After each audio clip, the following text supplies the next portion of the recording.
यह हमारे relations China और रूस दोनों से खराब करेगा, आप देखेंगे। कौन है ये लोग? कहां से आते हैं? अच्छा, तो आपको चिंता ये हो गई कि चाइना पीछे ना रह जाए, अमेरिका आगे ना निकल जाए। बाप रे बाप। या इस पृथ्वी के लिए कोई बहुत अच्छी चीज है। अब हर चीज के अंदर ये कहना साहब वो जीत गए, अरे वो जीत गए तो मोदी को खुश हो रहे हैं भाई। आप बताइए भारत के लिए वो क्या क्या करेगा। नमस्कार दोस्तों, प्रदीप डिबेट हम में आपका स्वागत है। दोस्तों, आज की डिबेट बहुत ही मजेदार होने वाली है। आज की डिबेट में हर्षवर्धन त्रिपाठी और वामपंथी लीडर विवेक श्रीवास्तव के बीच में है। दोस्तों, जब से ट्रंप अमेरिका के राष्ट्रपति बने हैं तब से लिबरलों वामपंथियों की जली हुई पड़ी है। दोस्तों, वीडियो बहुत ही मजेदार होने वाला। आपसे निवेदन है वीडियो को अंत तक जरूर देखिएगा। तो चलिए दोस्तों, आपका ज्यादा समय न लेते हुए वीडियो को शुरू करते हैं।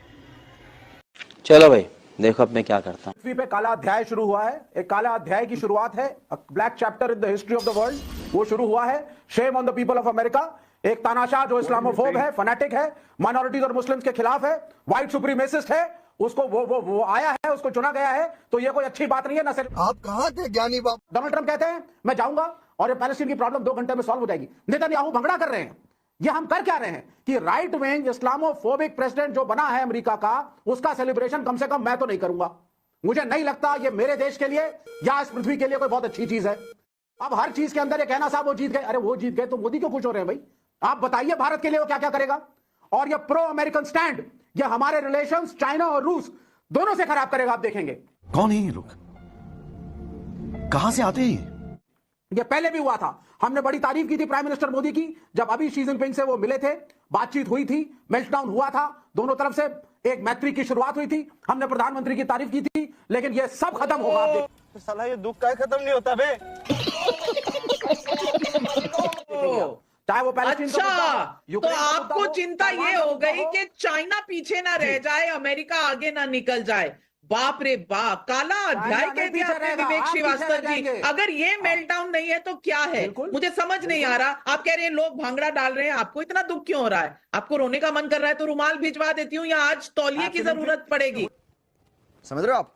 समझ रहे हो? मुझे तो दुख होता है, हर्षवर्धन मैडम। त्रिपाठी जी, आज लगता है रुमाल से काम नहीं चलने वाला, कहीं भी तौलिया मुसलमान भिजवाना या पड़ेगा, minority वो भी मारा बड़ा जाए, वाला। चाहिए। आज विवेक श्रीवास्तव आपको भी जी होना चाहिए। बहुत आपको भी होना बहुत ही सदमे में है। गजब बेइज्जती है। ये मत करिए, ये अच्छा नहीं लगता। आप ठीक है, आप थोड़ा कम्युनिस्ट माइंडसेट के हैं, तानाशाही दिमाग में रहती है, नॉर्थ कोरिया से लेके चाइना तक। लेकिन ठीक है, यहाँ तो हम भारत में है ना विवेक भाई, तो यहाँ आप शांत रहिए। मैंने आपकी बात सुन ली। अब जो सबसे जरूरी बात है कि डोनाल्ड ट्रंप क्या वन पार्टी डेमोक्रेसी वाले चाइना के जिनपिंग की तरह जीत के आए हैं क्या, या फिर वो ईरान के खामेनेई की तरह वो चुने गए हैं सुप्रीम लीडर? नहीं भैया, वो डेमोक्रेसी से आए हैं। इसीलिए कम्युनिस्टों को इतना दर्द हो रहा है, इसीलिए उन्हें लग रहा है कि ये काला अध्याय हो गया। नंबर 1, आगे स्वाद। ये वर्ल्ड वाइड वोक और लेली इकोसिस्टम है ना, लेफ्ट लिबरल इकोसिस्टम है, जिसने दुनिया भर में तबाही मचा रखी है। वहां की जो नेशनैलिटीज हैं, वहां के जो स्थानीय मान्यताएं हैं, संस्कृति है, उन्होंने अमेरिका को भी बर्बाद करने में कोई कसर नहीं छोड़ी इस वोक और लेफ्ट लिबरल इकोसिस्टम में। उसकी हार हुई है। भारत के लिए क्या है?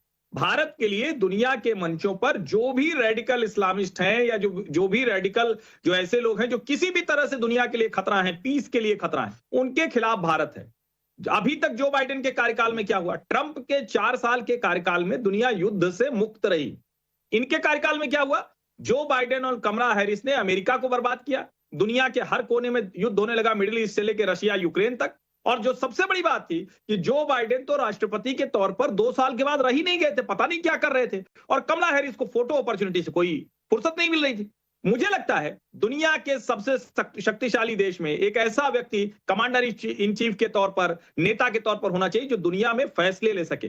प्रधाधानमंत्री नरेंद्र मोदी से उनके निजी रिश्ते हैं, लेकिन ट्रंप के बाकायदा भाषणों में भी, ट्रंप के इंटरव्यूज में भी पूरा होने दीजिए। बीच में नहीं, ट्रंप के हिसाब से दुनिया चलेगी और देश चलेगा और हिंदुस्तान चलेगा। ये आपकी सोच होगी। नहीं बोलने के लिए नहीं, आप चाहते हैं कि हिंदुस्तान अमेरिका की कॉलोनी बने और डोनाल्ड ट्रंप डिसाइड करेंगे कि भारत में क्या होगा। बीच में बोलते हैं, इसीलिए बीच में बोलते हैं। चुप हो जाइए, मैं चुप हो जाइए। मैं नहीं, आप बहुत बोल चुके। अगर आप ये बोलेंगे, करो हाथ जोड़ के मैं मोदी साहब से गुजारिश करता हूँ। दुनिया सुधर रही है, चीन भी देखिए सुधर गया, लेकिन भारत के कम्युनिस्ट ना छाता खोले खड़े हैं बिना बारिश कर रहे हैं। थोड़ा तो सुधर जाइए। अभी तो यहाँ ऐसा नहीं है। कम्युनिस्ट को छोड़िए, आप ट्रंप की जय जयकार करिए। चीन के हिसाब से सब कुछ करते हैं, ऐसे मत। विवेक श्रीवास्तव जी, थोड़ा सा काम डाउन करिए। मुझे फायर ब्रिगेड बुलवानी पड़ेगी। मुझे फायर ब्रिगेड बुलवानी पड़ेगी, इतना इतना आग बबूला हो रहे हैं। 10 सेकंड का एक सवाल है। हर्षवर्धन अच्छा, क्या त्रिपाठी सवाल? चाहते हैं एक स्ट्रॉन्ग अमेरिकन राष्ट्रपति जो निर्णय लेगा कि विश्व में क्या होगा, तो मैं उसकी आपको मुखालिफत करूंगा। स्ट्रॉन्ग लोगों से इतनी ये दिक्कत हिंदुस्तान, क्यों है? ये भारत, ये इंडिया, आपको ये स्ट्रॉन्ग independent लोगों से country है। इतनी दिक्कत क्यों मैं है तो follow विवेक करूंगा कि डोनाल्ड श्रीवास्तव ट्रंप क्या चाहता जी? है। मोदी स्ट्रॉन्ग है, आपको पसंद नहीं अरे आता, मैं तो गुलाम थोड़ी ना स्ट्रॉन्ग है, अमेरिका का। आपको डर लगने लग हर्षवर्धन जाता त्रिपाठी है। बने गुलाम और मोदी बने गुलाम, मैं क्यों बनूं अरे गुलाम? वाह। अच्छा, तो अंकल, आपको ये मोदी जी ने तीन नहीं सेकंड बनाया ना तीन गुलाम? सेकंड दीजिए जरा, ये नहीं चुप नहीं, करा तो के। आपको हर्षवर्धन मोदी जी ने त्रिपाठी को गुलाम चुप नहीं करा के। बनाया ना 11 सालों में। आप जो चाहते हैं वो बोलते हैं, तो यहाँ पर लोकतंत्र चल रहा है ना, वहां पर भी चल जाएगा, चिंता मत constitution कीजिए। है ना। हर्षवर्धन त्रिपाठी जी लेकिन जवाब दे दीजिए। सिर्फ 30 सेकंड। 10 साल के नरेंद्र मोदी के कार्यकाल में 2 बार ट्रंप ने कहा कि नरेंद्र मोदी को दबाना, नरेंद्र मोदी से अपने हिसाब से कुछ करवा पाना ये असंभव है। और ये जिनपिंग को भी समझ में आ गया विवेक भैया, अब तो बड़ी गड़बड़ हो गई। अब तो आपका वो तानाशाह जो दुनिया में करता था ना, वो भारत के सामने वो भी राइट टाइम हो गया। अब इसके आगे की बात, वर्ल्ड पीस चाहिए तो लीडरशिप तो स्ट्रांग होनी पड़ेगी ना। आप, अरे बाप रे, ये तो धोती खोल रहा है। अब शक्ति होती है तभी आप कहीं शांति ला पाते हैं। ये पहला सीधा सा सिद्धांत है। आप लोग तो भारत को न्यूक्लियर पावर भी नहीं बनने देना चाहते हैं। भला हो इंदिरा गांधी जी का, भला हो अटल बिहारी वाजपेयी जी का कि आज हम इस स्थिति में हैं। भला हो नरेंद्र मोदी का कि सर्जिकल स्ट्राइक करके पाकिस्तान को इररिलेवेंट कर दिया। मेरे पास कोई अल्फाज नहीं है, मुझे माफ कर दे आप लोग सारे, मुझे छुट्टी दे दे, मैं इस दुनिया से छुट्टी चाहता हूं। और जिस इमरान खान से दोस्ती की बात अभी कर रहे थे तहसीन भाई, अद्भुत खोज के लाए। अरे डोनाल्ड ट्रंप ने इमरान खान के समय में ही जो पाकिस्तान को मदद मिलती थी बंद कर दी थी। दोस्तों, वीडियो के बारे में अपने विचार कमेंट में जरूर लिखें और ऐसी ही वीडियो देखने के लिए आप हमारे चैनल को सब्सक्राइब करें ताकि हमारी आने वाली वीडियो की नोटिफिकेशन आपको मिलती रहे।